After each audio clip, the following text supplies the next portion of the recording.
Hello. Check. Hello. See, I told you there had to be something that would go wrong. It's all right. We in here. Welcome to the Do Fools Agree podcast. Me, Cliff, with my brethren from another maternal figure, Michael. Michael, you gonna call me Michael? Hey. You see, and that's why we call this "Do Fools Agree?" Cause you a fool. No argument here.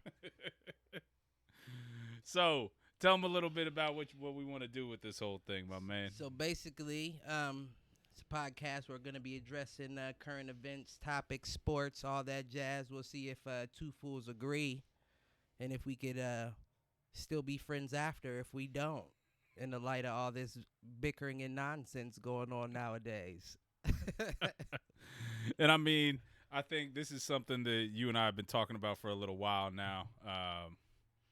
You know, we've known each other since before kindergarten. And I think we always talk about how I've always said that at some point I just want to put a camera on you and follow you around. And that was kind of why I wanted to do this podcast. I mean, that, and you know, Hey. I'm in my early 30s, mid 30s, depending who you talk to. Listen. And my wife plays soccer on Friday nights, which means I am here with my son. And So- I just wanted somebody to hang out with. Listen, so instead of the strip clubs and all that on Fridays, we'll be podcasting it up. I think it's a good way for us to stay out of trouble, man. Hey. Stories. Right? Stories. Right? So kick it off. You got some things you want to talk about? Well, are we going to start off with our inadvertent You know, let me get comfortable. thoughts of the week? And we 5 minutes in, Shedding clothes. and it took Cliff this long to take off an article of clothing. So for those that don't know, I had one rule. So Mr. Jennings over here was the best man at my wedding, right? And he had one rule that he had to abide by, which was don't take your shirt off before 10 o'clock, Cliff. And you found a loophole. Hey, the vest stayed on. Shirt came off, he just out there in a vest. And what are rules if nobody breaks them? So, you know. That's true. So, I think what we wanted to get into first was the inadvertent thoughts of the week. So, you want to lead this off? You want me to lead it off? You tell me. How about you lead it off so I can get my notes together here? All right, I could do that. So, I had an inadvertent thought of the week, and, you know, Monday on my way home from work, I was a witness to a hit-and-run accident. Going opposite direction. Somebody pulled out in front of somebody, didn't even look. Young kid hit this older gentleman and then just took off. And my inadvertent thought of the week was, you know, when he got out, I was like, when the older gentleman got out of his car, like I went and made sure he was okay. I asked him, you know, do you need any help? Blah blah blah.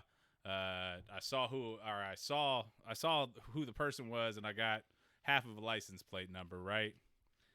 And tell me why I had a little bit of white guilt, because dude that did the hit and run was black, and I tried to justify it to myself because the old dude that got hit was also black. So I just felt conflicted about the whole thing. Right. You know, I try to be a woke white boy, right? But at the same time, snitches get stitches. So, I mean, I was helping out an old man. What do you want? however you want to justify that to yourself. What about you? What's been your inadvertent thought of the week? Let's see, mine is completely off the wall. So I was listening to a podcast this week, and they were discussing numerology. So I did my own research into the situation, and on the podcast they explained how the number 33 is significant to enlightenment. Basically, this is the number of for temperature when water freezes at 33 degrees. Below 30 degrees, it freezes. Above it is liquid. So when you reach the 33rd level of masonry, you are believed to have been enlightened. Okay. Now, based on numerology, your birthday will tell you what path you're on, which led me to wonder, I guess you could say, why isn't there more suicides in the Mason? What do you call that? Like, is that a group? What is that exactly? I don't know. Is that the Freemasons? The Freemasons, exactly. I would imagine that there would be more suicides if you know this and you're not on a 33rd path. Now, I could be completely off and have no understanding of how this works in the Mason form. But if you have a birth month for me specifically, my birthday is August 28th, 1986. I'm said to be on a 6-number life path. And what this indicates is that I'm on a path of understanding. So I'm trying to figure myself out. So when you really think about it, based on that information, I would say that's pretty accurate for me. But I feel also that if I was to have died and come back, which clearly would put me on a different life path, would that make me then closer to the 33? Which in turn is the question why I ask, wouldn't there be more suicides in masonry? I don't know. It's completely off the wall. I understand, but that's just the way my brain works. I mean, I would like to say that I can follow any of that, but I got nothing, dude. But listen, all I know is I'm hot as hell right now. I need a second to myself. Give me one moment. Right. I'm gonna need you to take it away, Michael. I did. So, I think the other shower thought, or the other inadvertent thought that I had this week was, I felt bad because I'm sitting playing Beyblades with my son.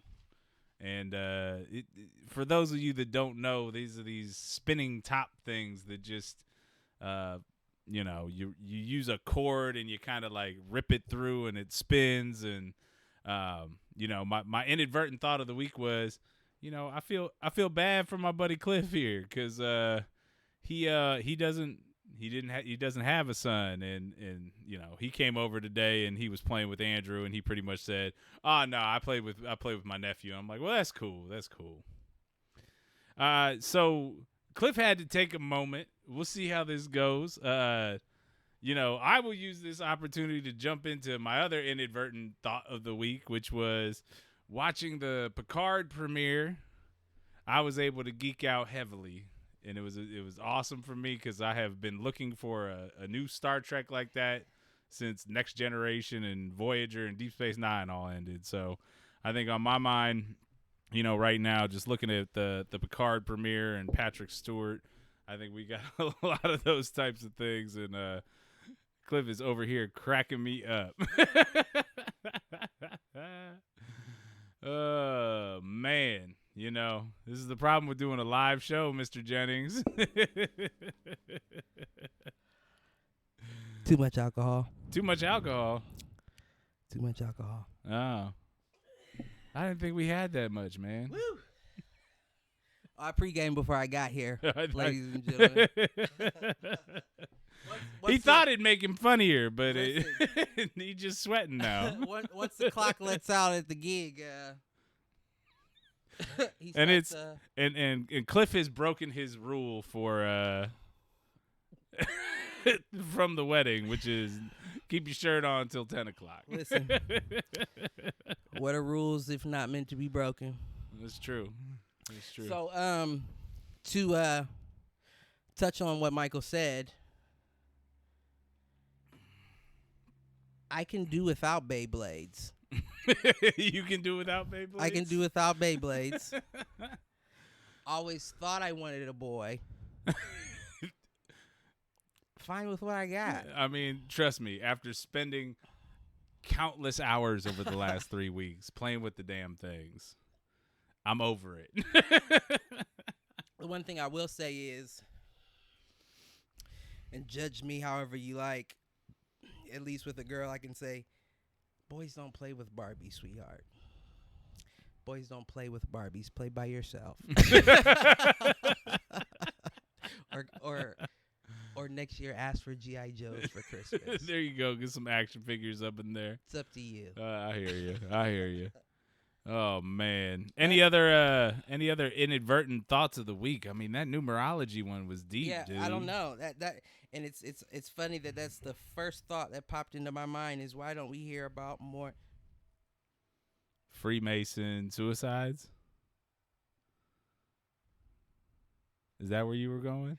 I guess if they're enlightened enough, you wouldn't hear about it anyway. Now that I think about it, I think they'd be the master of cover-ups. Them and the Templars. And I'm wondering if it's a synonym. Or is that a homonym? I don't think it's a homonym. Homonym would be two things that sound alike, you fool. Okay. Well, once again, you understand the title of the podcast, folks. Do fools agree? Listen. On this one, I'm gonna have to say no, my man. You don't agree with the numerology? I'm not following it, not listen, feeling it. Have you? But let me ask you, one though, there has to be one Mason suicide. Oh, I'm sure there's suicides in every group. Right, but why aren't they recorded? Why don't you hear about them, or is it just not? I mean, do you important? really hear about suicides though? Like, Yeah. unless you're close to the person, do you really hear about it? Anthony Bourdain. Okay, if they're fair, if they're famous, you'll hear about suicide. But if they're not, How many famous Masons are there? That's what I'm saying. exactly. about that There's not a lot of famous Masons. Because I'd imagine. Well, and those that are famous, they don't tell you that they're a Mason because it's a secret society, isn't it? Isn't that the whole thing? All we ask is trust. I don't know. I got I a don't know how dude that I works play either. D&D with on Saturdays. I'll ask my buddy Caleb, see what he has to Is say. is he a Mason? He's a Mason. Ask him, I'll see what kind of information I can get Ask him about the numerology.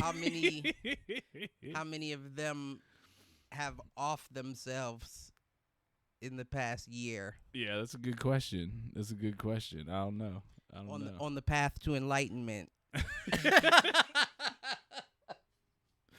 Oh man, Okay. but masonry is really about like stonework and that kind of stuff, right? All we ask is trust.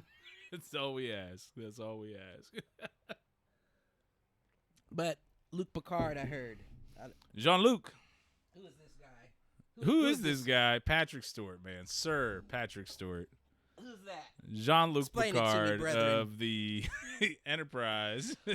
Star Trek The Next Generation. So we're traveling to space. We are traveling to space, man. Okay. And it was in the news a little bit this week because Sir Patrick Stewart, who also played Professor X on the in the X-Men movies, he actually went on The View and invited former co-star from Star Trek The Next Generation, Whoopi Goldberg, to come on board for season 2 of his new show, Picard. And there was a little bit of controversy.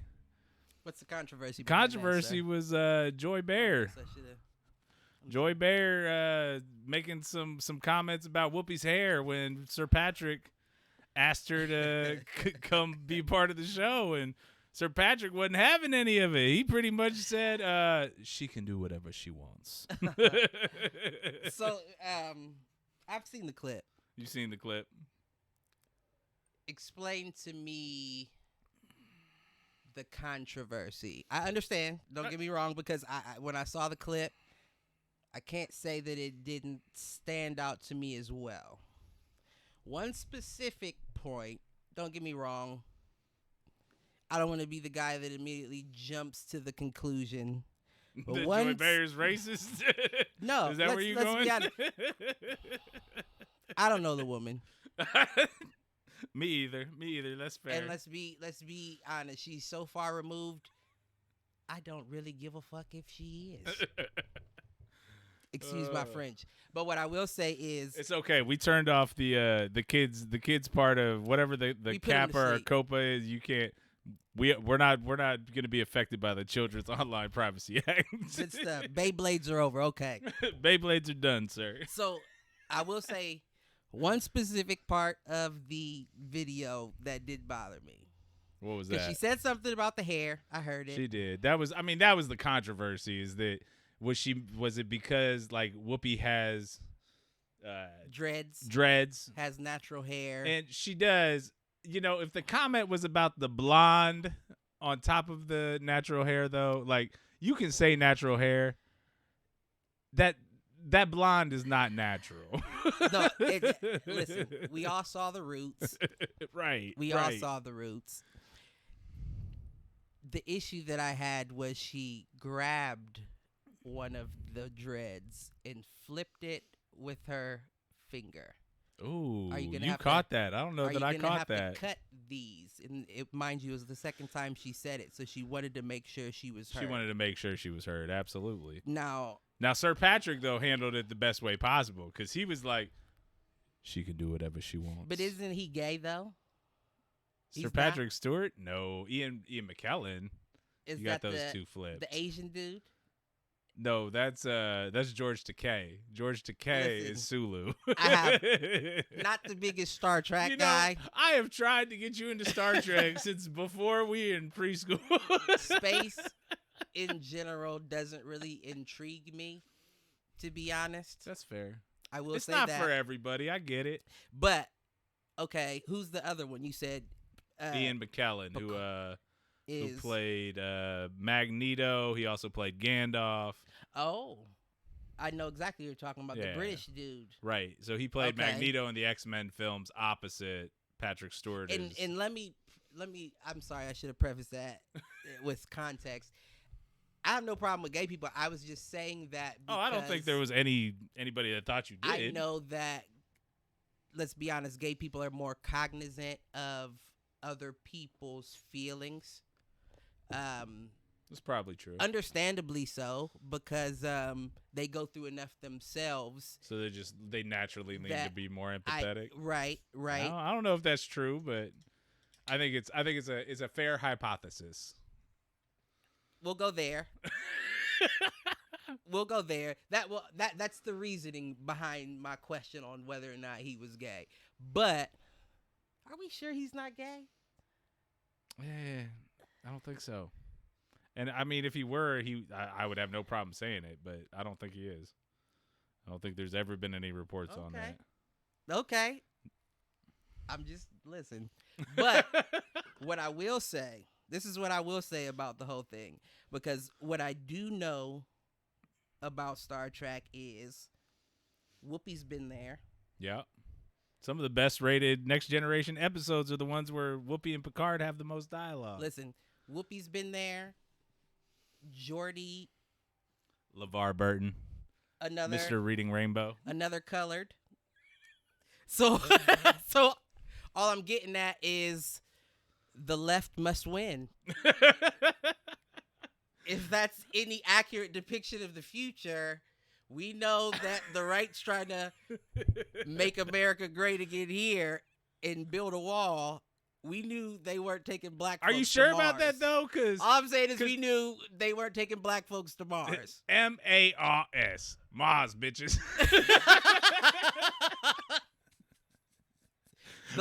Wait. What did we look at right before this, though? The right, our idiot in chief, and his new Space Force logo. What does it look like? It looks just like the Starfleet Star Trek insignia. That's right. So maybe it starts with the right, and eventually the left wins out. Maybe the right found Starfleet, but the left found the United Federation of Planets. That's what I'm saying. All I'm saying is if it started with the right, how'd we make it to the Enterprise? Well, see, what happens is World War III, all and then nobody's left. That's how it Okay. happens. I was just about to say, I don't know. Anybody who's seen Star Trek First Contact, you know what I'm saying. I don't know if they have landing gear on the Enterprise, and I don't know if we would fit up in the hull. You know what I mean? I don't know how cold. I know it's pretty cold on an airplane, and they say you can't survive that. So I can only imagine what zero gravity would do to you in the luggage compartment of the Enterprise. Why you gonna be in the luggage compartment? Because if the right started it, we know we snuck there. Clearly, we know we cut a hole in the wall to get there. There you so go. I just took that as the left must win. Yeah, I think that's a fair assumption. Oh Okay. man. So, anyways, loving the new series Picard. You should check it out. What about you, man? Anything you watching on TV these days? Or anything new you're streaming? Let's see here. I feel like there is something. You know what? I will say I was pleasantly surprised with that show, The Witcher. The Witcher? Yeah, I was pleasantly surprised with that. I don't usually get into the whole Dungeons and Dragons vibe type thing. It took me a while. I'm one of those people that just started watching Game of Thrones Like the last couple seasons. right a couple years ago. So I will say, admittedly, I loved it. I got into it. I didn't enjoy the last season so much. But I liked Game it. of Thrones. Gotcha. Correct. It loosened me up to watch The Witcher because otherwise I wouldn't have watched it. Pleasantly surprised. Don't know if I finished it, so I don't know how good that is. But I also have abandonment issues, if we're being completely honest. So, for instance, Sons of Anarchy was another show I loved. Yeah. Needless to say, spoiler alert for you fucks that haven't seen it. It's been off for years now. Wait. I haven't seen it. Spoiler alert. Jax dies at the end. Okay. Me knowing Is that Gary Bertier? Is that the blonde-haired guy that played in the robot movie? Oh, I was talking about Gary Bertier from Remember the Titans. Oh no, that's Opie. Opie. You're right. No, you're right. we're talking about the I main have dude. seen a couple of episodes, just not a ton of them. Married with Peg Bundy's son. Oh, okay. From Married with Children. And not the little one that jacked off in the basement.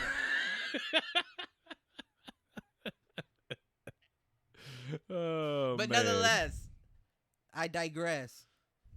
I won't watch the last episode of the season because I don't want to see him die. Abandonment issues. So that could be why I haven't finished The Witcher.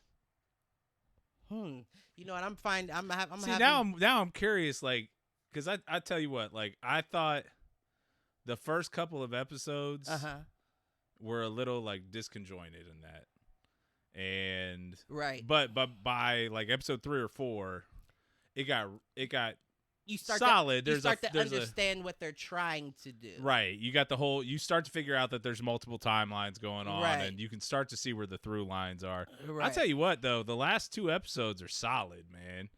Like, those are probably the best 2 episodes of the show. Shoot me at. I guess no. Never mind. I don't want to spoil it for anyone that hasn't seen it. Yeah, I can't say that I have. Wait. I don't want to spoil it for anyone that's seen it. Wait, if they've seen it, then you're not spoiling it. Anyone that hasn't seen it. And that's why you a fool. You beat me to the punch. Feel like you got me twice. You know, I'm trying. Listen, God damn it. The one where wasn't the girl? Didn't they find her in the field? Oh, where they found the girl with Princess the powers. Siri. Yeah. Okay, what episode is that? That's all I'm gonna say about where it. they're in the field and they take her to the forest. I think that's like episode 4 or 5. Okay, no. After that. Ooh. It's like a situation. If I'm remembering correctly, she's by herself. Something's chasing That's her. early. Something. That's early. That's like episode. That's before she goes to the forest, I think. That's like episode 2 or 3 where I feel okay. So maybe you're right. I feel But like where she collapses to the ground right, and she does then something she wakes and up some and stuff that goes on. blonde head chick is in front of her. Yeah. Her ground. That's probably more towards the mid-season. I feel like that's like the last part that I saw of it. Okay. So I might have to go back and see the last 2 episodes. I swear I have a problem with things ending. If I want something, if this right here was my last beer and I wanted it to last forever, I would drink it to about there.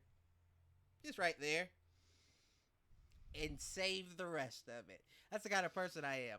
I'll leave something that I know I'll never touch again. I can never have it just because I know it's still there. Fool. Fool. Now, with all that being said, though, you said you're a fan of The Witcher. You think it's worth people checking out, right? So on that, my friend, I do. I think two fools can agree. We can agree. We can agree to that. What else? Any other shows? I don't know anything about Picard, but I will, for the sake of the podcast. You check out an episode I'll or check two? out an episode or two. Just so I can say when I come back, it was shit. It was shit, Mike. Why would you recommend? It was shit. See, God, and see, damn it. that's what I like about this, though, is, you know, people who know me, they know 3 or 4 things, right? They know, yeah, I'm buttoned up more or less at work. They know that I'm a football coach, and they know that I'm a geek. I mean, check me out on Twitter at the Geeky Coach. Oh shit! I'm a procrastinator. Right. Speaking of procrastinating and not getting shit done, How about this? you had one job. One job. How about this? Let's flip it. Nope, we can't do that. Wait, you can't do what? We can't do that because I don't trust you bastards. I was gonna say, let's flip it. And how about somebody make a Twitter for me? Oh. I'll take whatever the handle is. But I don't trust you. And let's be honest, at the moment, it's probably like it's probably like the Weird Kids party, and there's not many people in attendance. So I mean, I'll get on that Twitter myself. you're probably right. I mean, I just checked the live stream. We have the computer that is letting us track to make sure things go right. That's the one who's watching the stream now. I imagine you'll catch it on the upload. I mean, if nothing else, you know, we're gonna blast the hell out of it, and you got to figure at least 1 or 2 people are gonna look at it, right? Listen, our moms will. Well, my mom will. Your mom probably won't. My mom's not watching it. Jeannie, I love you. Shout out to the lady that made me. But actually, you know who will watch it? My wife, because she's irritated with the fact that I've been obsessing over this all week. Listen, I'm sure she just wants to see. And she's not wrong. She's not wrong. She just wants to see what you're wasting your time doing. Right. And I mean, I tried to tell her, like, yeah, okay, we bought some mid-tier webcams and a couple of microphones, and yeah, we're gonna do this. I tried to tell her, really, it's just to give us an excuse to hang out every week. I'm here. I know. I don't do shit anyway. I'm a call away. Now, granted. Are you? I'm only 1 call away. Might not get back to you same day, though. It's true. It might call you back It's tomorrow. 1 call, but that call could take the place over 3 or 4 weeks. That call may take a while to get returned.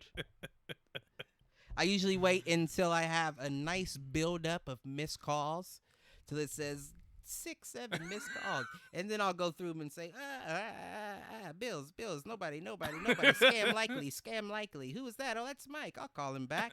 But it's been 3 or 4 days since I received the call. But you got to get to that point. Right, I get it. I get it. I mean, I'd be lying if I said that I don't do the same thing. So know how that goes. I'm not mad at you. Life, man. Life gets in the way. Love me from afar. Right? Leave me the hell alone. That's how I feel. That's how I feel about it. What's the next topic, though? What else you got on your mind? Well, I mean, we could start to jump into the main topics. We had 2 or 3 we were talking about covering. Let's You get want to into jump into the elephant in the room of the UFC? The Conor McGregor fight? Listen. It's wrong. Listen. What you got to say about it? Because I'm sorry, I ain't never seen somebody beat to death with a shoulder. You know what? You know what?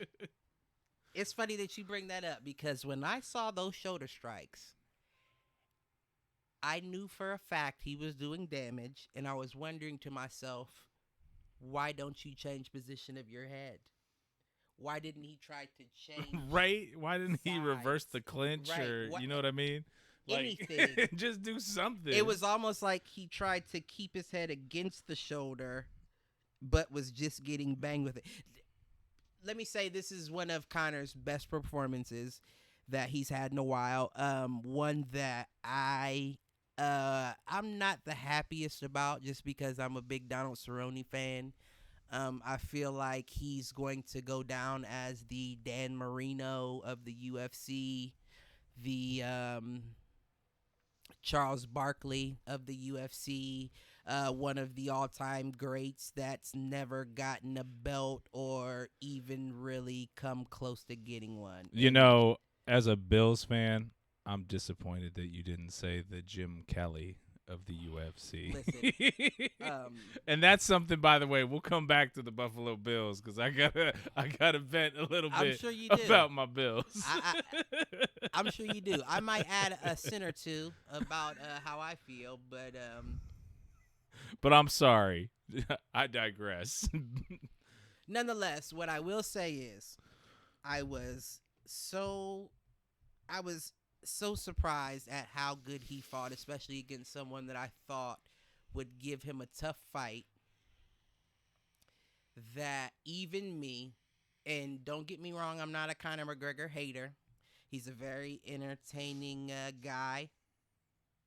Don't necessarily like his personality, but I understand it. Thought he was back. He was back at that point. The only thing I will say is I've seen 2 articles since suggesting different opportunities he could go from this fight, whether that be taking the Khabib Nurmagomedov fight. Okay. The one that he got his ass whooped on Right. by a wrestler. Or I've also, as I'm sure a lot of you have seen, the Floyd Mayweather Conor McGregor 2 promo posters, Oh, which no. I'm so fucking sick of seeing. 2 things. One, why would any of us want to see a Conor Khabib 2? Because we know Conor can't wrestle. You haven't worked on there hasn't been enough time from the first fight to now for you to master your wrestling enough to be able to defend someone as skilled as Khabib. It's a loss, regardless of how well you look, unless you're Masvidal and can catch him with a flying knee out the gate to knock him out. It's a loss for you. Number 2. You mean the shoulder game won't work with that? Listen, I'm pretty sure if you threw a shoulder at Khabib, he would be around your ankles and you'd be on the ground. you would be shoulderless and his stomach would be full. That's fair. Is all I'm going to say. That's fair. That's all I'm going to say about that. But, secondly, which plays more into Conor's game, Floyd Mayweather, Conor McGregor 2. Now, does anybody want to see that? I mean, legit, like, no one with common sense wants to see that. But listen, there are casuals on both sides. That's true. There are casual UFC fans, and there are casual boxing that fans. think that exactly that think that their fearless leader Conor could take on a 10-foot man wielding a sword with nothing I but am William Wallace. with nothing And but if a he were shoulder, here- with nothing but a shoulder and a strong knightly shoulder pad. And if he were here, he'd consume the English with bolts of fire from his eyes and lightning from his arse. What was that? What That's was that? Braveheart, man. That's William Wallace. I am William Wallace. That's the Listen, beginning of the speech. okay, now. Secondly, let's wait now. Wasn't gonna let go of you casual boxing fans. There are casual boxing fans on the other side that literally think this is an actual fight. What I will say, and I don't know if you agree, Floyd Mayweather has single-handedly ruined the sport of boxing. Now, while I do believe, and this may be an unpopular opinion, I do believe he is the greatest boxer of all time, and I'm purely talking about what he does in the ring. Better than Ali, better than Tyson. That's Better what you're than saying. Any and everyone that has ever graced the ring. I I think do it's just believe because that. you little like him. I don't listen, and please understand that I'm not a Floyd Mayweather fan. Can't stand the guy. No? Can't stand the guy. But you have to give props where props are due. He is absolutely amazing. He's the one person out of the entire... No one's ever come close to mastering the sport like that man, Floyd Mayweather. Now, with that being said, because he's so good, he's had the opportunity to make astronomical numbers off single fights. He's come out to say that he won't accept another fight for anything less than $1 billion. Already made well over $500 million in one fight.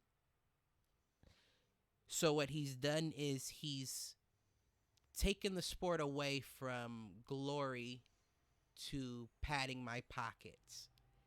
I'll avoid fighting the person that is the best, the second person, the next one up, if I can get a payday fighting this Uber driver over here. And that's not boxing.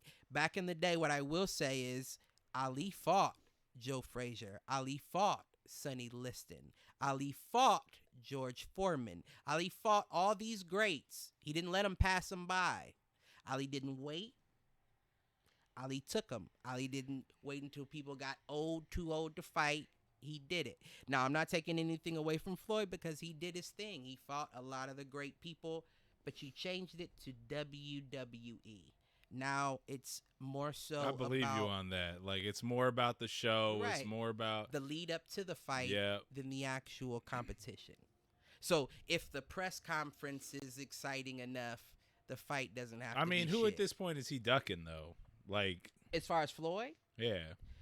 I don't even do you feel think like there's... if he's ducking anybody? Or, Now, what I will or is say... he the great... at some point, age catches up with you, right? Right. And fine. But at this point, do we feel like he's ducking somebody? No, I definitely don't feel like he's ducking anyone. Well, and at that point, then what's the difference? I'm with you that I think he is a lot of sizzle. But the problem is he's got both. He's got the sizzle and the steak. Right. Okay. So let me explain. Let me explain. I hear that. you on the WWE side in terms it's about the show, it's about the lead up, and as long as he delivers in the ring, why is that not good for the sport? It's good for Floyd Mayweather. It's not good for the sport because what happens is you have these young up and coming fighters that try so desperately to hold on to that O on their record that they never take a chance to be great. Now, I'm not saying Floyd never took a chance to be great. I'm saying once he got to that position, he then said, I can coast. And he hasn't been one like some others who have changed weight classes and gone after. I mean, he's done that too. He He's has, been, right? So that's where I'm three, like, four? what are you saying? What I'm saying is this. You have a situation where everybody was talking about, and listen to what I will say is the one time that I did root for Floyd Mayweather was against Manny Pacquiao. And don't get me wrong, I like Manny Pacquiao so much more than I like Floyd Mayweather from a what am I? I don't want to say a personal standpoint because I personally don't know either of them. But from a fighting standpoint, Floyd had to win that fight. His style had to beat Manny's style because usually it will every time.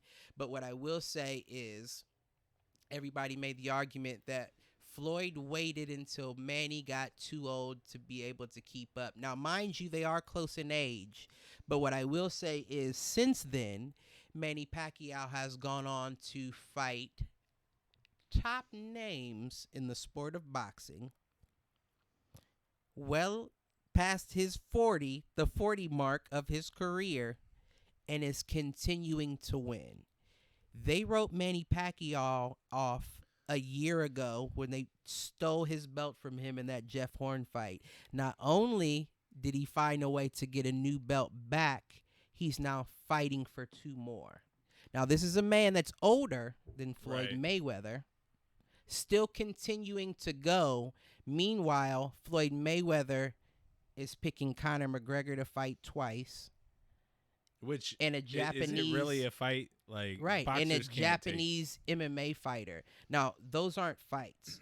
That's why he doesn't call them those fights. He calls them exhibitions. Well, and on top of that, they have to be exhibitions because they're not in his sport, right? Why would anybody want to see that is what I ask if you're not a casual. Right. I honestly feel if you're not a casual, you should feel disrespected by these. Well, I don't disagree with that at all. It's no different than when someone from the UFC, like a Brock Lesnar or Ronda Rousey, goes to the WWE. It's a show. It's not an actual competition because either they're in Floyd's arena and it's boxing, and I'm sorry, a boxer will take someone in the UFC, somebody that's just pure boxing in the ring. Right.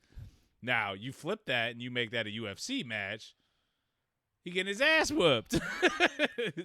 He's getting his ass whooped. Not James Toney. He ain't gonna be able to keep himself. He's gonna be on the ground. Not James Toney. All right.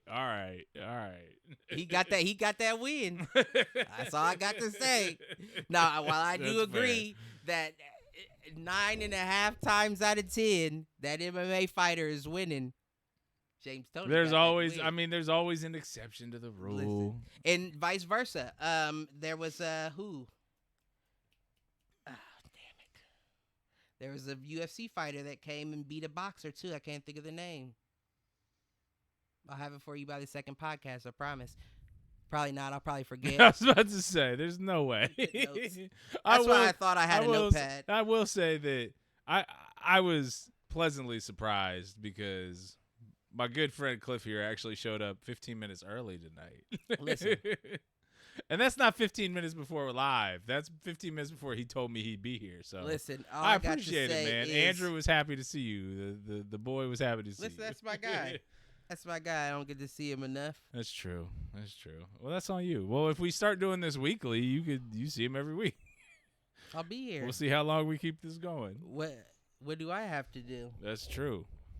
I mean, shit. I don't have anything to do till football season. Listen, but what I will say to wrap up the whole boxing Conor. Yeah, I like how we started this off with Conor and switched to wherever. That's what fools do. I mean, that's what we do. That's what fools do. But I don't know what we got to agree on here, though. You know what? It's very apparent that this is the first episode because I'm having issues. Because you're shirtless and you're having hot flashes. Can't say that won't happen every episode. That's probably true.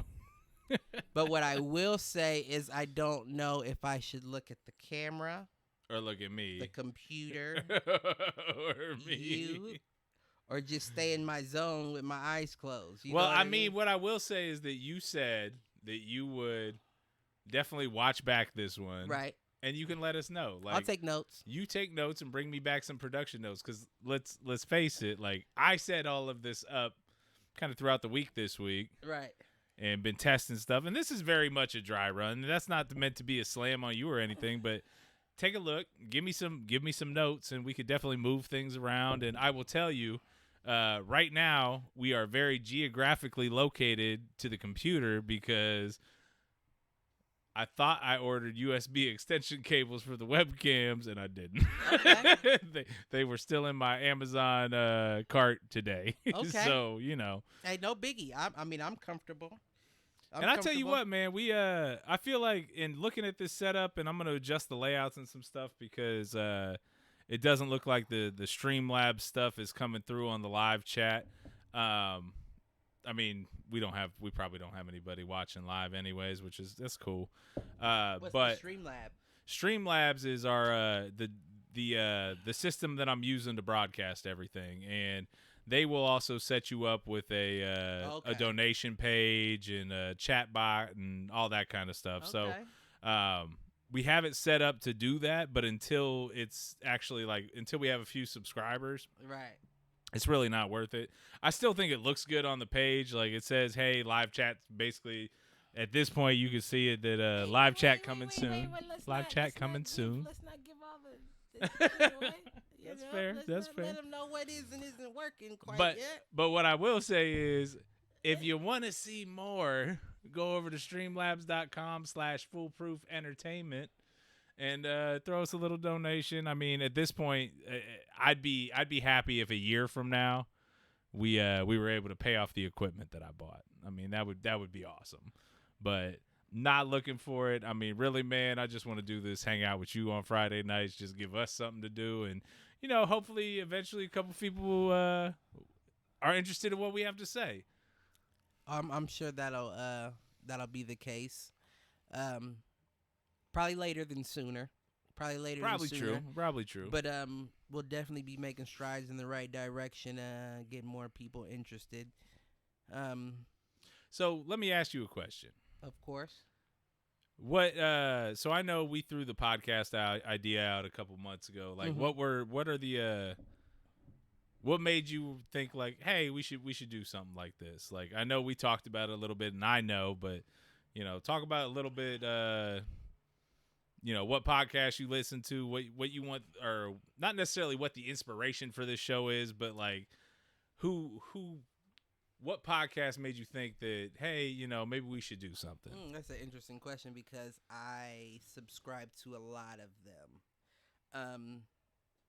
I will say first and foremost, as far as myself getting involved, it wouldn't necessarily be any other podcast. I mean, definitely listened enough to know that this is something that I'd be interested in doing, but never thought I'd actually be doing it until you brought it up. I actually had someone before you ask me if I'd be interested in doing one.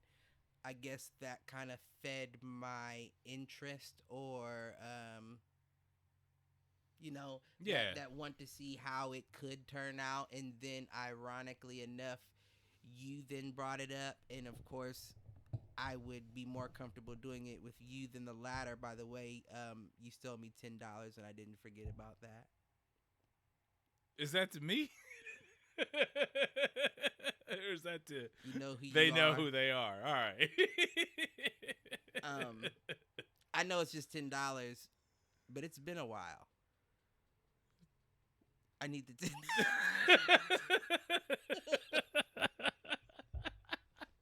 And I think that's a fair statement. I'll tell you what.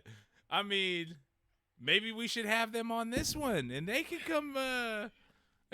They can come give you your $10. But nonetheless, it just seemed like that person sparked enough of interest that by the time you asked me, it was already on my mind to where I didn't need time to think about it. I'm all in. You know what I mean? Yeah, no doubt. I think for me, You and I, when we first talked about this, you brought up guys like the Brilliant Idiots, Listen, right? love them. Love Charlemagne the God, and Andrew Schultz. Matter of fact, aside from that, love Flagrant 2, Akash Singh, Kaz, Alex, all them. Deal with it. If we're getting real weird, if you want to get weird, love Bobby Lee in Tiger Belly. Wait, who? Who? Bobby Lee. You're going to have to explain this one to me. Bobby Lee in the Tiger Belly. Love you guys. Burt Kreischer, Tom Segura. Yeah, Burt Kreischer. Two Bears, One Cave. Love them. Needless to say, the king and godfather of podcasts, Joe Rogan. However, Joe Rogan is so big and so frequent with his podcasts, I can't subscribe. I have to scroll through his guests. Because otherwise you just feel overwhelmed. Right. By it. It's so much coming out at one time, and I don't know half of the people that are on there. I tell you what, I'm feeling you on that because so I've been a big fan of started off with AMC Movie Talk, and the Schmoes Know, and then it was the Collider Live team, and since then Collider has basically shut down all of their stuff, and Christian Harloff, who's the I'll call him the chairman. He's the head of a new network, SEN, Schmodown Entertainment Network. It's a trivia competition, which I enjoy. Like, it's fun to watch. It's movie trivia, that kind of, and they've got. It started off very geeky. I'm like, the king of that now. Oh, are you? Oh, well then you need to watch. You need to tune into the Schmodown, and we can see what you think. King of movie trivia. Here's what. Test me, sir. When we get into movie trivia, though, like, Test me. I'm good at trivia within the movie. I'm not good with like directors and actors and actresses.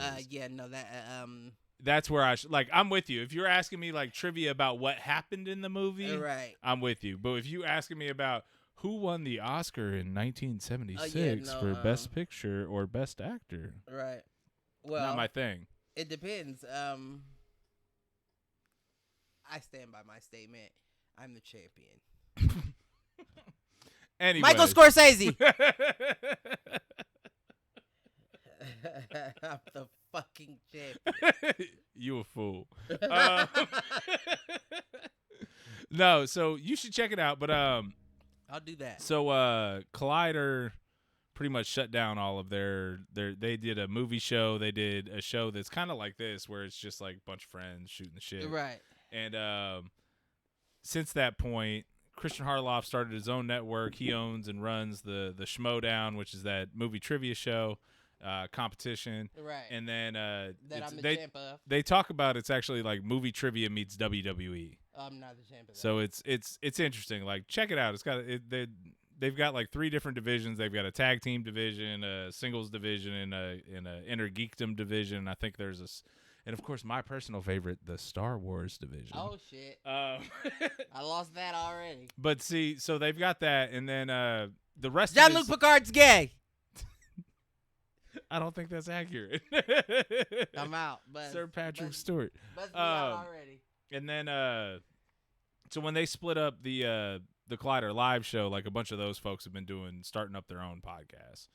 And so I subscribe, and I'm a Patreon member of a couple of them. And I think that's what kind of turned me on to like, hey, let's see what Cliff and I could do. Because I tell you what, people find, I hate to say it, but they find you pretty entertaining. I don't know why.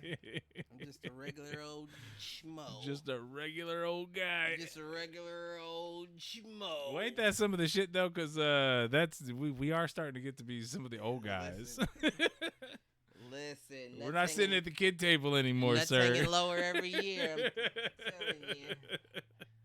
Nuts hanging lower every year. And more wrinkly. Listen, I actually have a notch on my wall in reverse. You know how like your mom would measure you? Mine's in reverse. And it's real funny because I drew the outline of my legs and the notches in between.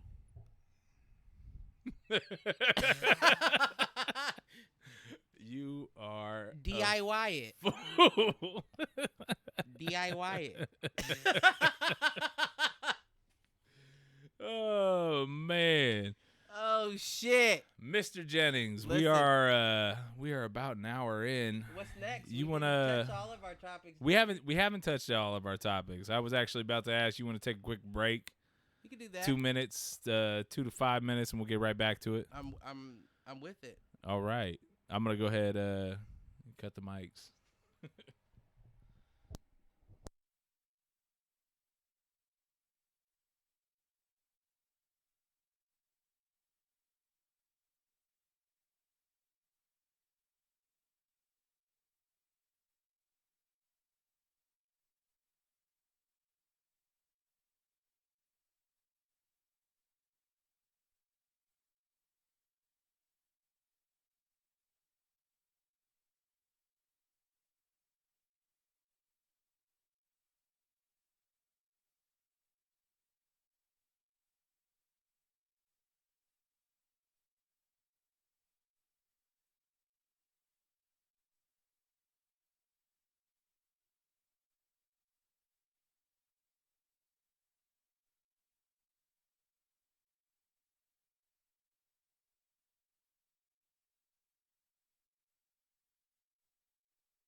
Uh-oh. Hopefully, we are back. Mike's got to be on fools. Just dummies. Looks dummies. like we got it right. I mean, do fools agree? I mean, we agree that the mic should be on, right? Right. Shit. Now, after our bathroom Our break, quick bio break. Quick You bio know? break, Everybody know? got to pee, and we're All both that. we both started off maybe a little, I don't want to say nervous, but nervous. And so we had a couple of drinks, and you got to pee. cooling out, cooling off, relaxing. And it's a good thing we had a couple of drinks for our next topic, Mr. Jennings. Shit. Are we gonna talk politics on this show? I mean, it's a hot topic at the moment. I mean, yeah, I feel like it's been a hot topic for the last how far are we into this? 3 years? Let me first. Coming up on year 4. Let me first say this. The views and opinions expressed here And it's probably are not the opinions of my employer, probably. And I'm sure that's probably the case for me as well. But I'm gonna say what I feel like anyway. First being that all politics is gang banging for white people. Let's be honest. Like, can we at least agree on gang banging for rich people? Okay, rich, you know what? Rich white people. You're absolutely correct, because we know, we both know, white people do gangbang. The Ku Klux Klan and the police. Thank you. So you're right. Usually shipping out their wives to people of your color, but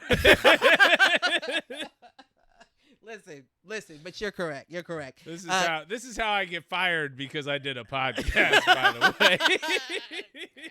But you're talented, Mike. So we know you'll bounce back. And me, on the other hand, I'll still be sitting behind the mic when the lights go on. Well, the good news is, as long as I have enough money to afford internet, I'll let you record a podcast. Well, we may make something happen then. So, oh man, what I will say is, let me repeat for the people in the back. Politics is just gang banging for. We'll change that from white people to rich people. Not even rich people.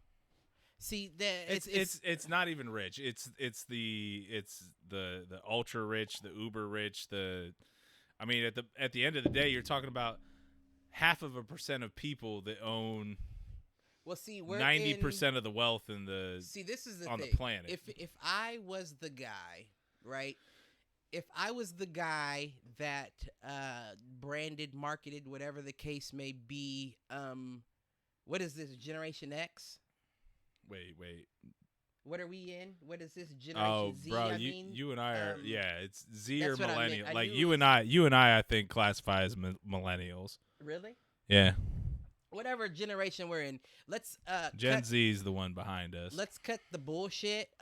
Your generation participation trophy, and it's all playing out now, because while the Democrats and the Republicans are basically, as my brethren has said, the rich and the uber rich fighting back and forth on who gets to pay less taxes while we get fucked.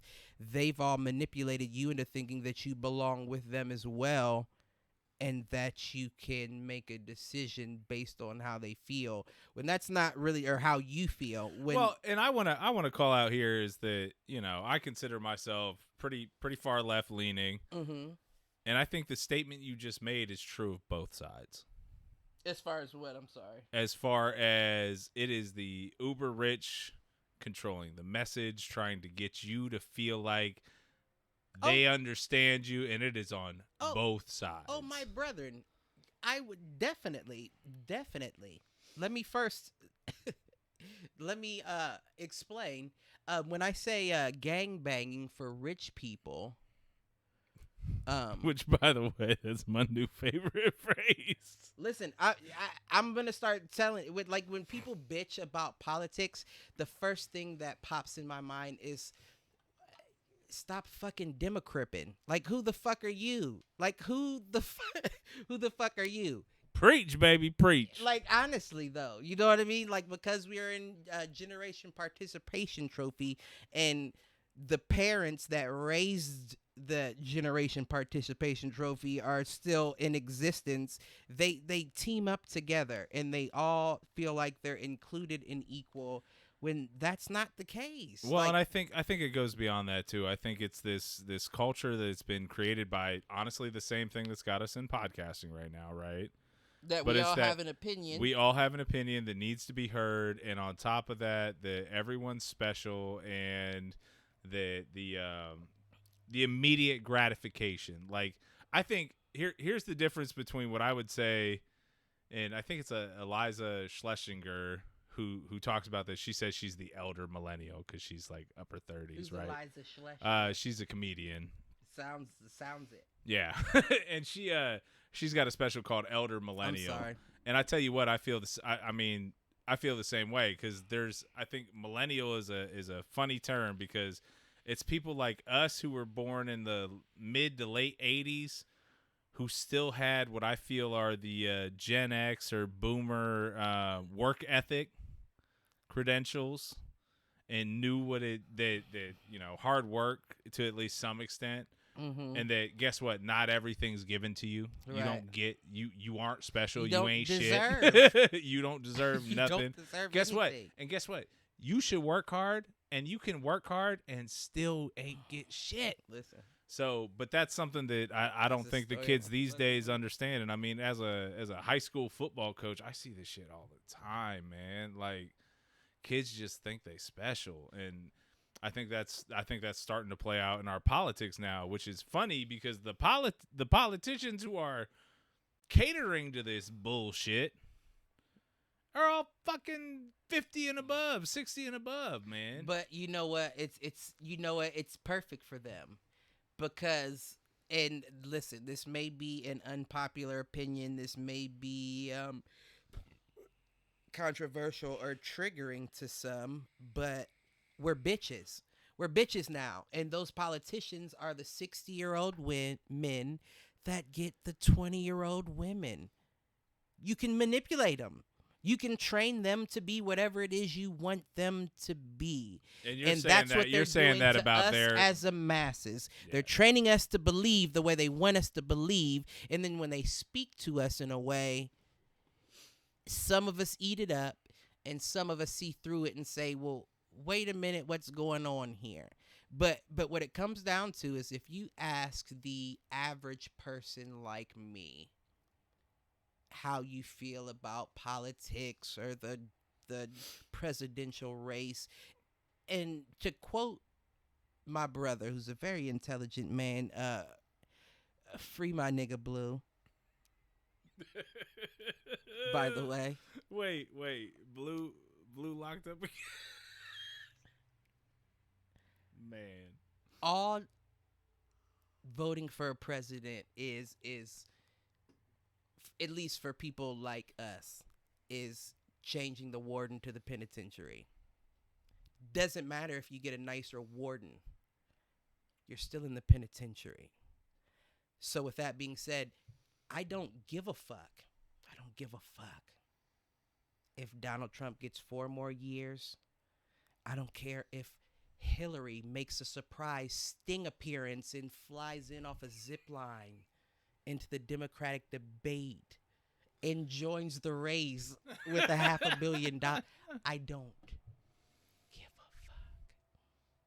Doesn't change anything for me. Still going to be making the same amount of money. They might even take more taxes out of my check. And I'm just supposed to bend over and lube up. So why would I care? Oh, man. Why would I care who anybody else chooses to be their president? So the only thing that I will argue with you, because I, as a well, before you say this, because you know what I'm about to say. No, I don't. I genuinely don't. But what I will say is the people who always make the argument that you should vote are always, and I'm not saying you specifically, but it's usually the people that benefit from the vote. Now, when I say not you specifically, I mean like the taxpayers and the well, you should vote for this because what's that do? That's doing something for you. Right. But what's that doing for me? It's not doing anything for me. See, so I understand why you want me to vote because my numbers could sway one way or the other. But it doesn't matter if it's Obama or it's Trump. It doesn't change my way of life. It doesn't change anything. I don't get a couple extra dollars in my pocket. So the only thing where I'll argue with you, and I can acknowledge that as a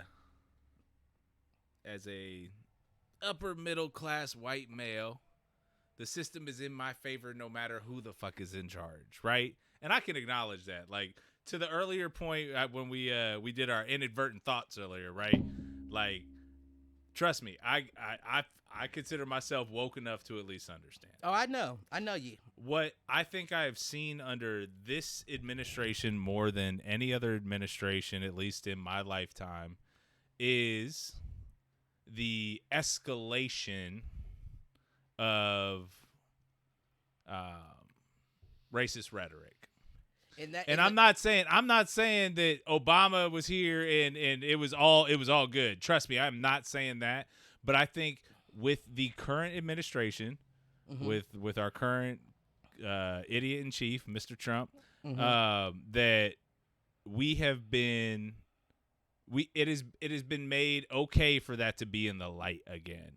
And it started with me when he was elected, where bomb threats were called into my son's preschool because it was a Jewish community center. Like, I don't know that would have happened a year or two before that, at least as widespread as it is. And if you follow people like the SPLC and the ACLU, they will acknowledge that hate crimes and hate rhetoric and hate groups have flourished under this regime because it's been okay for them to come out of the dark. And again, I'm not saying that they weren't there before. They were there, but they were scared at least. Listen, this is what I nervous. would say. No. And let me just say this. While those are your concerns, those are my appreciations. I appreciate that. I appreciate that we've been forced to regurgitate the truth that we haven't come as far as we thought we have. Right. We just haven't done that. So, oh, you mean when Obama became president, racism didn't disappear? No, not at all. Listen, if we're being honest, once again, another unpopular opinion, I feel more Trump than Obama. Not as far as liking him, but as far as doing something for me, Trump than Obama. Now, why? If I'm what have you seen? I mean, because okay. I tell you what, the first year he was president, where they first made some of the changes on the tax stuff, I saw a better return. Like, but again, I'm upper middle class white, so. Well, see, here's the difference, and this is the thing about it, though. Before I say that, because I know there's going to be a lot of people asking me why I would say something like that. Well, I think you have to, as a black man in America, supporting not supporting. I'm not saying supporting. I didn't vote for the man, right. But long before he got elected, I said the best thing that could happen to this country would be Trump getting elected and America having to be forced to stare in the fucking mirror.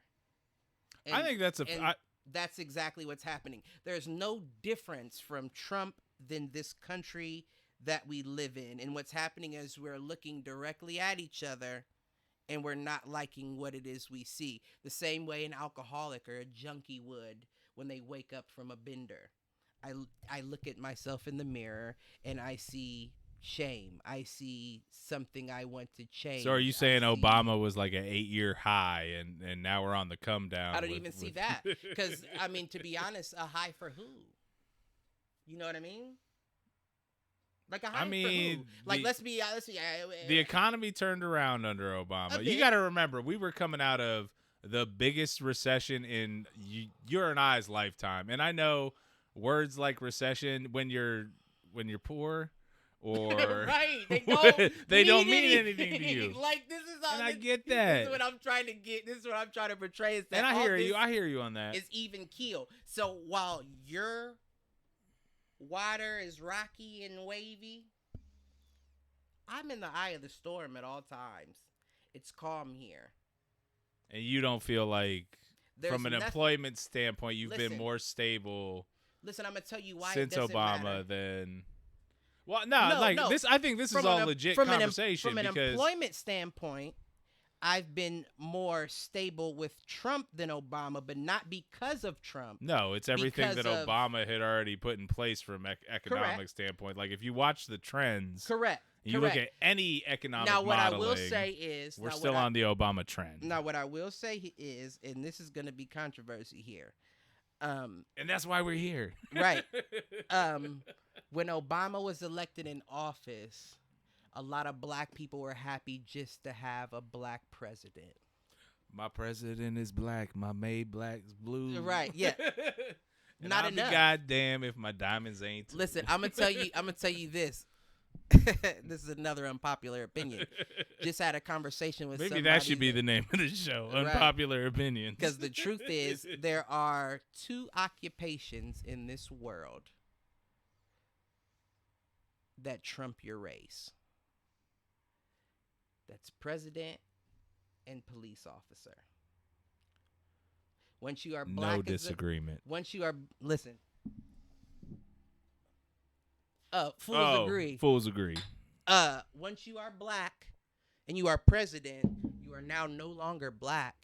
You're just president. You're just Mr. President. Once you are black and you become a police officer, you are no longer black. You are just Mr. Officer. Don't get it confused. That's number one. Now, number two is. By the way, Mr. Connor, if you're watching, or Coach Malloy, if you're watching, feel free to come on sometime and dispute that claim. Of course, I would love it. And don't get me wrong, I have no problem saying I'm wrong, but let's be real. And I think that's one thing. And I'm sorry to take a quick tangent not at here. all. I think that's one thing that I appreciate about our friendship over the years is I think we have both been in situations where we were wrong, right? And made sure the other one was okay to tell them. Listen, tell me I'm wrong. There's a reason why you were on probation for a couple months here with my wife. And you back now, and she's all good. She actually wanted me to tell you that she was happy to see you, and she was glad you were coming over and all that. So that's good. That's good. We'll come back to that. Who knows? She may come up when she gets back from her soccer game. Who knows? Right, but for everyone who knows me, wasn't anything you're thinking. No, it wasn't. Just saying that. No, because not at all. You hear a statement like that, the first thing you think is, "Oh shit, what did Cliff what do?" Cliff do? Wasn't anything like that. So honestly, I was probably more outrageous that night than you were. It's just I passed the fuck out. Yeah, no, I was. You engaged, right? And that's my thing. Is I'm a pusher. I'm a pusher. Now I'm not a take advantage-er. I'm a pusher, as in I can know that something I'm about to say could be detrimental to our relationship. But you still feel like you have to speak right, your mind if I on it. know that it's right, I have to say it. And I think that's the only reason you were forgiven is because I think she understands that there was no there's no animosity. There was no malintent. Right. There was no malicious intent. That's the word I was looking for. Like that. Just a conversation. Yeah. And real things were said. Stuff happens. And it's all good. Nonetheless, to finish my thought, when Obama was elected, a lot of people were just happy we got our first black president. And I'll go back to the Jay-Z song. Jeezy song. But it was Jay-Z's verse on a Jeezy song. You're right. Okay, you're right. Touche. That's right. That's right. That's right. Because guess he what? Was on there.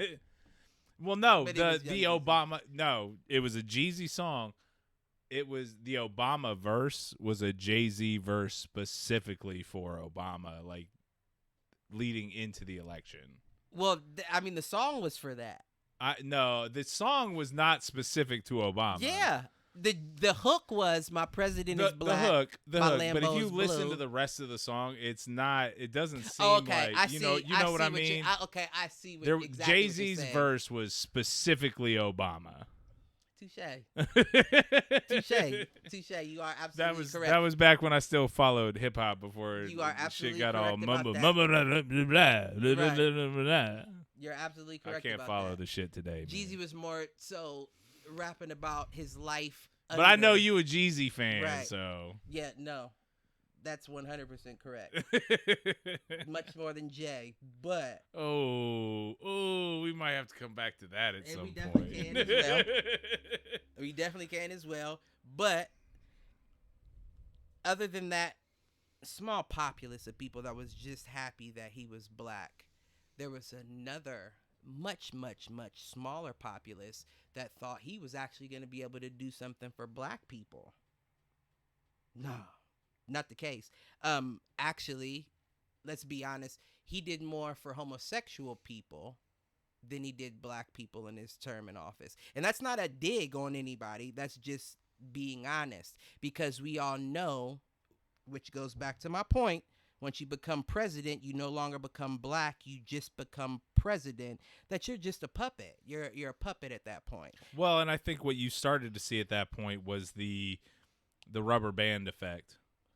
As soon as a black man was in power, you saw the old white kind of just reinvigorate to protect what was theirs, Right. And I think honestly that's the reason for the Trump presidency.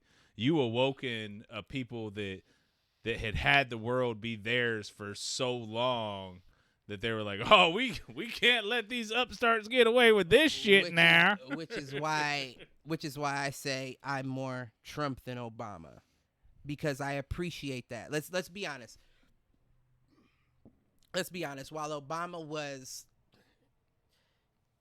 regal, he was he had a class act. Right, he was almost too perfect.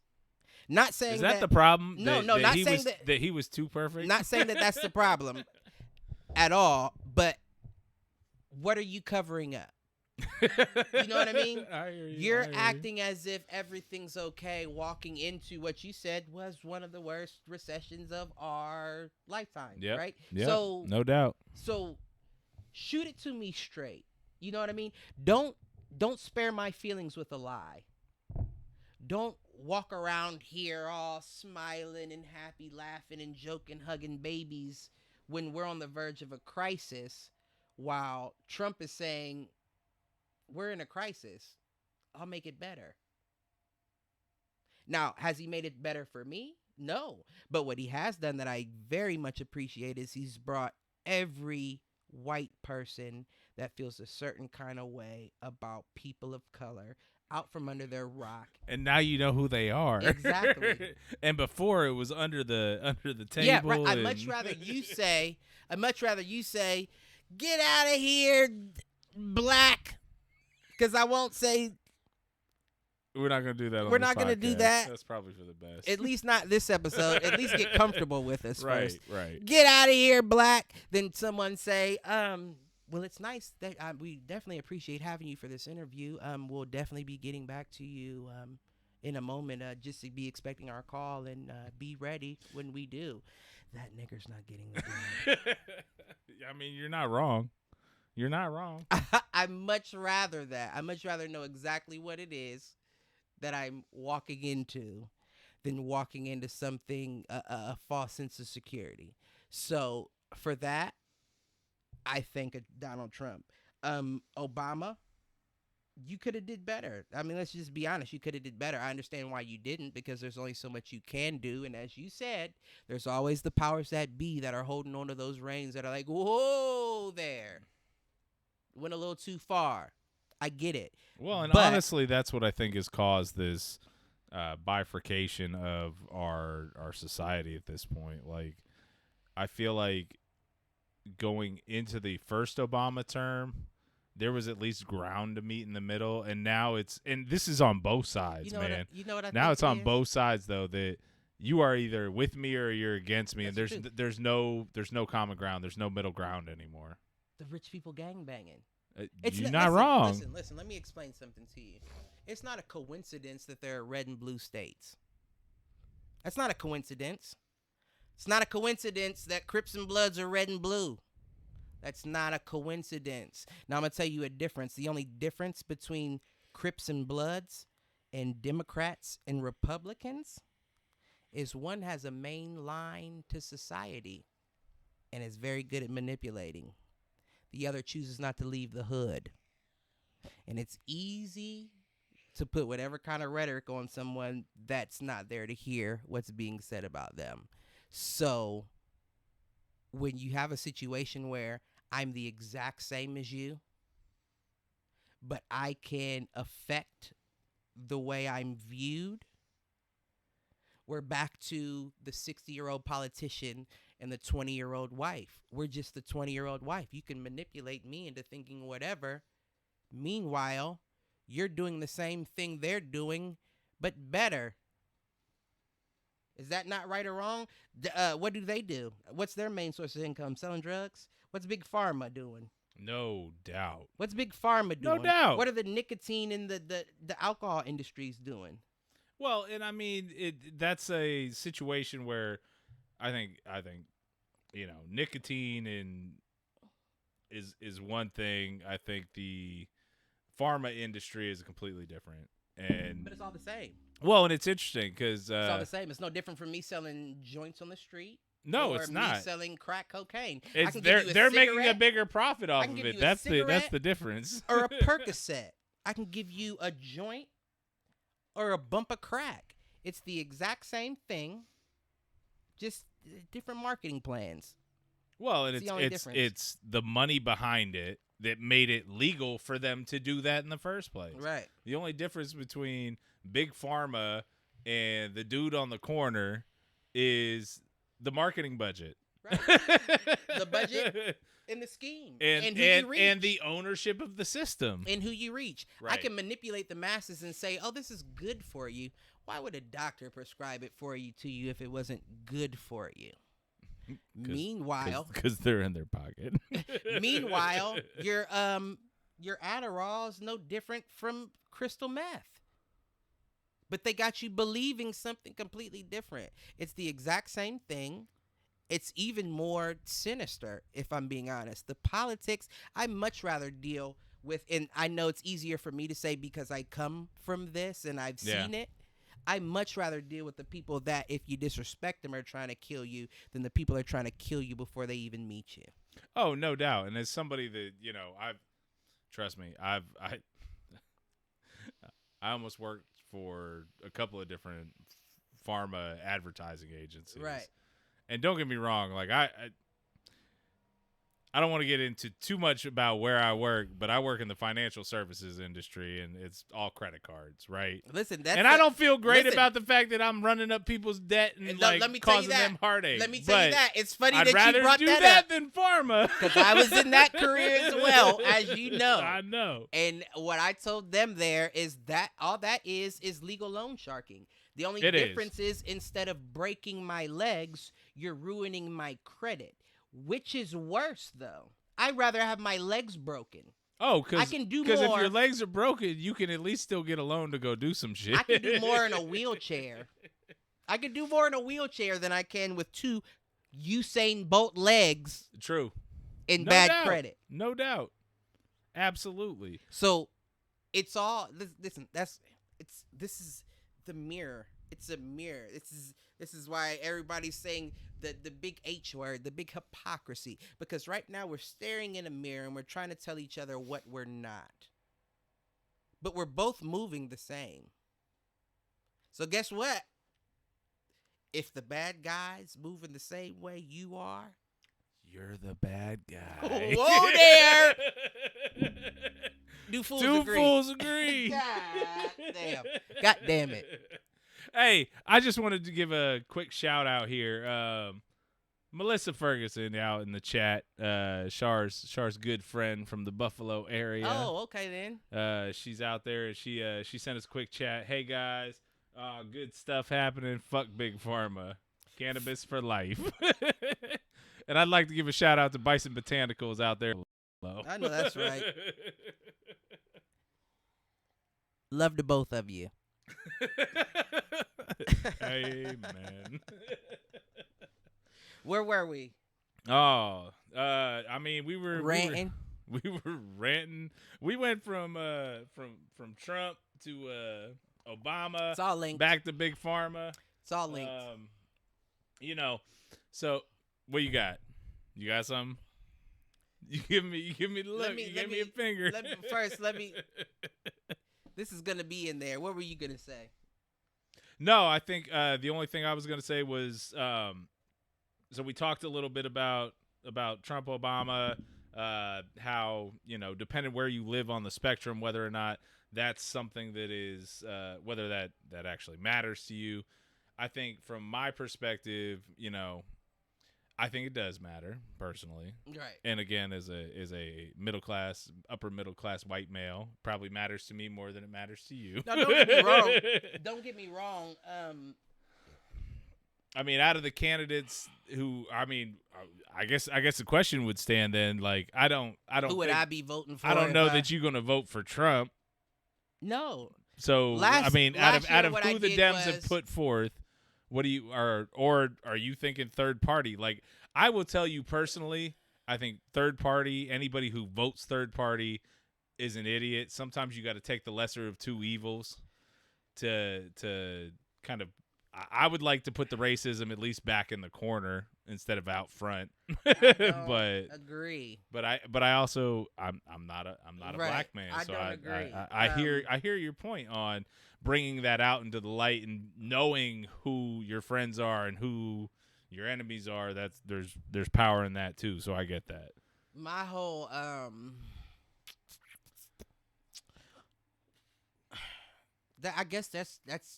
I guess that's why, and it's ironic, and I have no problem admitting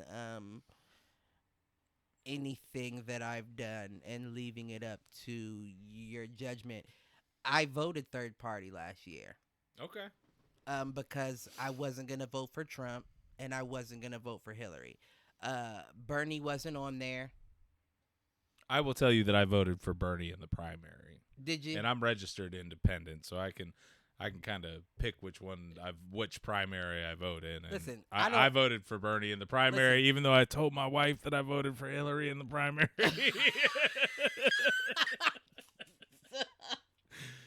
I'm like, Bernie's too crazy. He's too out there. He can't do it. And meanwhile, I'm like, click, click, click. Listen, let me tell you something. Feel the burn. Bernie wouldn't make it. That'd be who I'd vote for this year. I find it disgusting that they've taken his name off of the polls. They've taken his name off the polls, and on top of that, like, I find it absolutely disgusting that they're doing that. I am, and maybe it goes back to the point that, that middle class or mid-American white male demographic can relate to Joe Biden, and that's why he's been a front runner. Like, the fact that Joe Biden is even in consideration at this point upsets me. I mean, and unfortunately, once again, Kamala left. she stepped out of the race. I wouldn't have voted for her either. No, well, because she's a DA. It ain't even about that. I wouldn't have voted for her either. She wouldn't have got a vote either. So, out of who's left in the Democratic race, if you had to pick one of them, who would it be? Or are you thinking third party again? Let's be honest. I didn't get to finish my statement last year. I'm sorry. Oh, shit. Did I raise that up? Raise what up? That beer. What's the problem? That beer in front of the camera. Oh, I don't think it showed. If it did, it was barely. Um. We try not to show our non-sponsored beer. Now, Right. if said beer would like to sponsor us, you can reach out to me at Michael. And please do, because that'll actually give me a reason to be double fisting these bitches in the podcast. I think you should watch how you double fist. That's probably not. That might be true. That might be true. And again, this is how a podcast gets me fired from my day job. Listen, what are they doing? Hopefully they got better things to do with their time, like I'm sure running up people's credit card debt. listen, I'm pretty sure the two people listening don't have any relationship with your employer anyway. That's probably true. At this point, I'm more worried that they come back to it. I guess that or could be who knows? It could be all fucking robotic process automation now. It could all be, they could have this shit automated that they're listening to social media and looking for employee names and shit. Let me be 100. I don't know that I wouldn't be happier collecting unemployment for a little while. I tell you what, to be honest. And this will probably give away where I work, but we've had 2 layoffs in the past 4 months. And I'm not gonna lie, I got to the point finally that I was like, you know what, if they're gonna do it, just do it. I'll take a couple week vacation while I find something else. I'll find something else soon. No big deal. We'll be back at it. Oh well. No doubt. We'll be all right. We'll find a way. But where were we at? What was the? We're talking about who you gonna vote for. That's why I keep forgetting. That's why you keep trying to get away from it. It doesn't matter to me. Like honestly, it doesn't matter to me. And I don't know. And my mom and them would be saying, "Why would you say something like that?" But let's be honest here. We're not. This isn't. What's Matthew McConaughey's movie? This isn't the Free State of Jones. We're in a capitalist society. Both of these engines are fueled by cash. Doesn't fucking matter who you vote for. Capitalism. That's the party. There is no Republican or Democrat. Capitalism is the whole. That's the umbrella. Then those two are up under it. But the bottom line is, unless we're out from under capitalism, it doesn't matter who you vote for. Well, and I think the that argument driving force is cash. I think the argument there would be that you've got 2 candidates who are supporting and not socialism, democratic socialism, right. and you know, more programs for the people, and you know, things like Medicare for all and free public tuition for all and things like that. And you've got folks like, you know, AOC out there talking about the Green New Deal and things that would create millions of jobs and blah, blah, blah. So I hear you on the capitalist angle. Like, sorry, trust me. At the end of the day, you're right. The 0.5% that owns, you know, 90% of the wealth in the world are the ones making the rules. And as long as they can continue to advertise and brainwash people, you're right. That's where it's going to end up. the only way it'll change is if they kick our feet off the coffee table. Right now, we're too comfortable. True. We're too comfortable, and until it comes to a situation, until it comes to a real revolutionary or something going on, and people have to stand the fuck up, we're gonna be here bickering at each other, democrapping. Nobody cares about the politics. Nobody cares, sweetheart. I mean, maybe in your world they do, the world where you pretend like you care about everything else going on, but you're by yourself in it. You're alone in that world. There's people below you that would love to get there. So please don't push that off on us like we're supposed to fight the fight with you when nobody's fighting our fight with us. I guess is what it comes down to.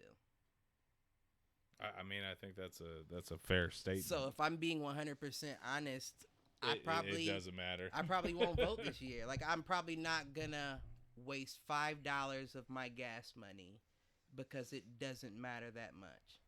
Like, honestly, it doesn't matter. If the only thing I'm voting for is whether people will be nice to me, I don't care. I mean, I personally would like to say that's not the only thing you're voting right. for. But that's at what the it comes same down time, to. though, you're not. Is it okay to be racist in public, or is it not okay to be? I don't give a. You can do whatever you want, sir. You can do whatever you want. Just know the last person that called me that also filed assault charges. Just know that. That's all I got to say. So do whatever you like. Right. Be out with it. Throw a piece of hay in your mouth and strum on the banjo. Come here, boy. I don't give a. I don't care. doesn't bother me none. Oh man. So I'm probably not gonna waste the gas money. That hurts my soul. But I also, to an extent, understand it. So I don't know, man. I'll vote for you. Oh, you vote for me? I'd vote for you. One of us got to be winning, right? True. Shit. I'll vote for you. You tell me who to vote for. All right. Well, then I'll keep that in mind. I'll tell you who to vote for, and I'll give you the $5 for the gas money. All right, just so we don't have to go through another 4 years under the current. That might be the best. You don't think that? I honestly think that might be the best. Who else is gonna kick our feet off the coffee table? I mean, that's a fair statement. I don't see anyone else kicking our feet off the coffee table but him. Well, I think what you've seen under his presidency is a mobilization of people, and then in record numbers. But the problem is that people, that was the case when he was first elected, and now it's 4 years later, and people are tired. Right. They just don't want to deal with the rhetoric anymore. And honestly, wouldn't surprise me if that's the reason he gets elected again. Like, people are tired. I mean, I'll tell you, like, I donated to the ACLU. I donated to, every single swing campaign in every single state. And I got to 2019. I'm like, you know what? Why? I'm tired. And I know that's even for what I want to be. You know what? That's what they want. Like, they want me to be tired by now. And at the end of the day, it probably doesn't matter one way or the other. Right, that's what I'm trying to. And I know that's where you're coming back to, and I get that. They're playing both sides. They want you to donate, and they want you to give up. Right. They want you to do both. They want you to figure out how to do both. Absolutely. All I'm saying is I'm going to disrespect your home. You know what I'm saying? And kick my feet up on the coffee table. Put your feet up on the coffee table. Until somebody feels tough enough to kick them off. Right. Then the move's You're not on wrong. me. Everybody else didn't feel that way, though. And, I mean, that's fine. But the same way you would say me probably not voting and wasting the $5 disappoints you, is the same way I feel disappointed that you would donate money into this fucking circus.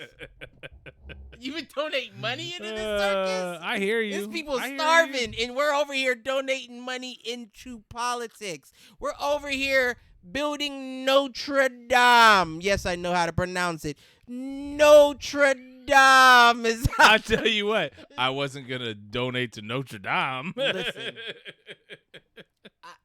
But I hear your point. I mean, in a lot of ways, I don't think you're wrong. I think that at the end of the day, the individual donor doesn't matter, and it's all about big money in politics, and that's what rules the day. And I don't think that's wrong.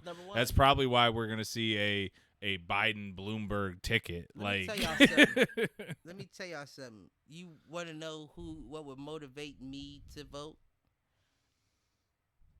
Let somebody actually reparations. No, fuck the reparations. We're never getting those. Fuck the reparations. Just care. Just be a candidate and care. I haven't heard one person address the spike in sexual trafficking going on. Like, this is beyond an issue. Oh, but they shut down Backpage in Ohio, so Right. it's we'll all. be okay. There's no more sexual trafficking because they So we shut can down still, Backpage. We can still steal the kids, but it's gonna be hard to sell them. Listen,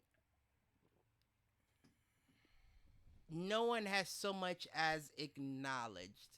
No one has put out a state of emergency.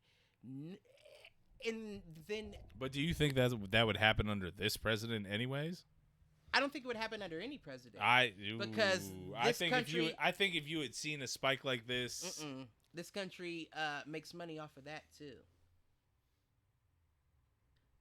You think if this country wouldn't make money off of killing people with prescription drugs and not give a fuck and try to shut CBD and marijuana down that are actually helping people, that they wouldn't sell kids and all that? You think? Well, I think that's what you This saw with the whole Epstein thing, right? Listen, all I can say is this is a capitalist country, and this country is the guy that has what you need. If this country wanted to shut down child trafficking, it could. Be done. It would be done Tomorrow. I don't disagree. Tomorrow. I don't disagree with you. If this world were a prison, America would be the guy that has what you need. I can get you whatever you need. Just let me know. I'll have it. Just let me know. Right. Just give me a little time. I'll have it. And then what are you going to do for me? Right. Before you get that. So you think that we... I mean, that's the whole impeachment debate, though, right? Like... Right.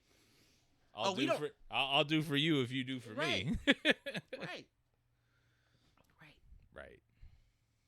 Now, the only contingency plan with Trump is he's not a part of the powers that be. You don't think so? Well, he's not. I know so. He's a puppet. They look at him like trash. He's a puppet. The powers that be are looking at Trump like, you fucking You know what? scum. You know what he is? It's the same thing we talked about earlier. He is a marketing tool. Operative word is tool, but he is a marketing tool. And he is somebody that the powers that be felt could rally and create a strong enough message to bring that base together. If Trump is a marketing tool, then what the tool is marketing is crystal meth. Because I'm just being real. Because he's marketing crystal meth. All right, this I gotta hear. Let's go. What you got? What you got? Use Trump as a marketing tool, but Trump's not on any track. We can both agree Trump is off the rails. Trump isn't doing what the Republicans want. Trump for sure. Isn't doing what the Democrats want. So while he's your marketing tool, you're dealing with meth, powers that be. One messed up measurement and this blows up in your face. I mean, all I can think of is cocaine's a hell of a drug. Listen, that's all I'm going to say. Trump can be your marketing tool, but just know you're marketing meth. And I'm waiting for this to blow up in your face like a propane-riddled trailer park. I'm not even going to say where, because that would be... You get the gist of it. I hear you. You get the gist. I do. I get the gist. And one of these days, we're going to figure out how to keep you in the microphone and not speaking off into the air. Listen. I will not be That's caged. why this is the first show, ladies and gentlemen, and we'll get there. We'll get there. I will not be caged. I'm going to have one of those Oh, are you just going to hold yours? One of those like this. Oh, you want the headphone? Like I'm at a call center, because I'm going to be moving. I can't guarantee my shirt's going to stay on. I can't guarantee. I can't. I mean, what I would like to tell the one or two people that have watched thus far and will watch tomorrow, I'll make you this promise. I will keep my shirt on. Listen. Oh, that makes one of us. Man. Oh. I don't know. You got anything else? Listen, two fools, same thoughts. So we had a couple of segments where we agree, a couple where we disagree. I think We agreed on the. We disagree. What we disagree on? I mean, you and I disagree on whether to vote or not. That's kind of a big one. And now I'm gonna have to unfriend And we're not necessarily we're not necessarily big friends on the Star Trek angle either. Now I'm gonna have to unfriend you on Facebook. Or are you gonna unfriend me on Facebook? Well, that's good. And that's what we do. That's what if we do. don't agree, we're not fucking friends. Fuck all y'all. You fucking pussies. Oh man. You know what? What you got? Are you gonna preach? Preach, Mr. Jennings, Last preach. thing. Wait. Let's go to the single camera shot. Right. I don't talk politics. But I don't want you people, you included, to not feel dumb. Okay? I want you to feel as dumb as possible. Okay? Red and blue, you're crippin', you're Democratin, you're Democratin, or you're Republi'bloodin. I don't know, Republi'bloodin. I don't know. So it's Democrat. Listen, all I know is. Wait, I have to ask. Uh-huh. Did you hear this somewhere? Or did you make this up yourself? Out of here.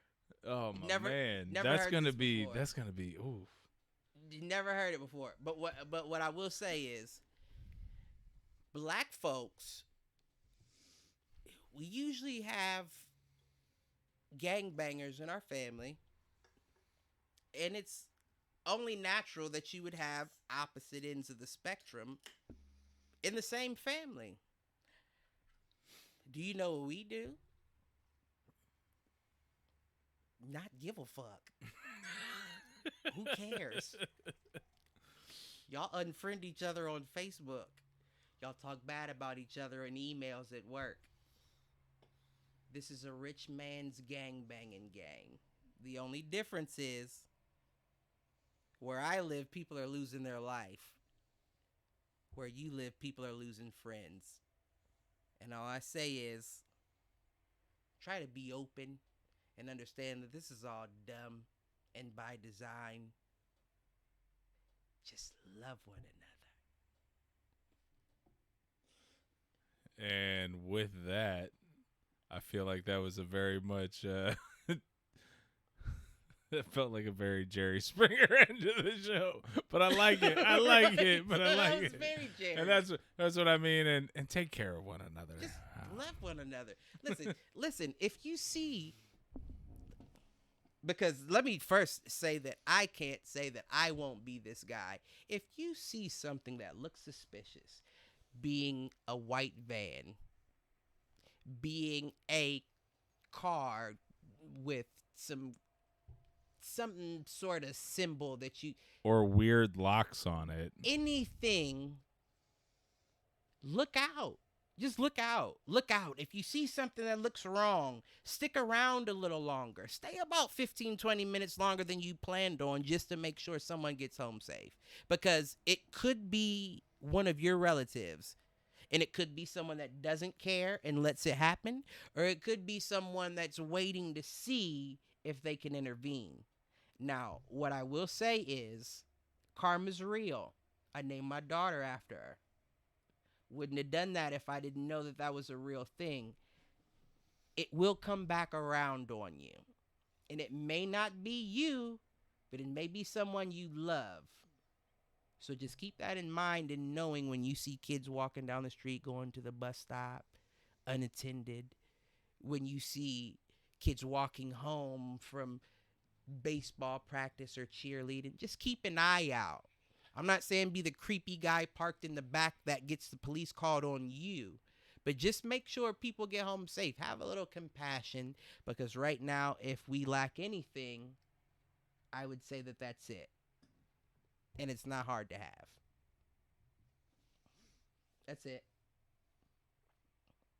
That's all I think that's a great way to wrap up the show. So I tell you what, man, I had a lot of fun doing this with you tonight. I mean, should people look for us next week? What do you think? I'll be here. Oh, will you? I like it. I like it. Well, ladies and gentlemen,